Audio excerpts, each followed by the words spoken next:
عرق النساء۔ عرق النساء کو رینگنی کا درد، لنگڑی کا درد بھی کہا جاتا ہے۔ یہ بہت نامراد مرض ہے۔ اس مرض میں کولے کے مقام پر کانی گہرائی میں ہڈی کی سطح کے قریب واقع عصب میں درد ہوتا ہے۔ یہ عصب وہاں سے نکل کر پوری ران اور ٹانگ سے ہوتا ہوا ایڑی اور ٹخنے تک جاتا ہے۔ یہ درد بہت شدید ہوتا ہے۔ عرق النساء کی وجہ سے بعض اوقات آدمی چلنے پھرنے سے بھی رہ جاتا ہے۔ یہ مرض کمزوری، بڑھاپا اور اعصاب کی خشکی سے ہوتا ہے۔ حضرت نبی اکرم صلی اللہ علیہ وآلہ وسلم نے اس کا علاج دمبے کی چکتی سے جو چکنائی ہوتی ہے کرنے کا ارشاد فرمایا ہے۔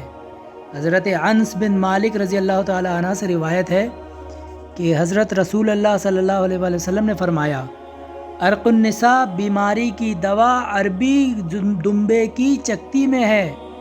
اسے پگھلایا جائے، پھر اس کے 3 جز کیے جائیں اور 3 دن میں پیا جائے۔ یہ پہلے بیان کیا جا چکا ہے کہ یہ مرض اعصاب کی خشکی سے ہوتا ہے، اور دمبے کی چکتی میں یہ خاصیت ہے کہ اس کی چکنائی اس خشکی کو دور کر سکتی ہے۔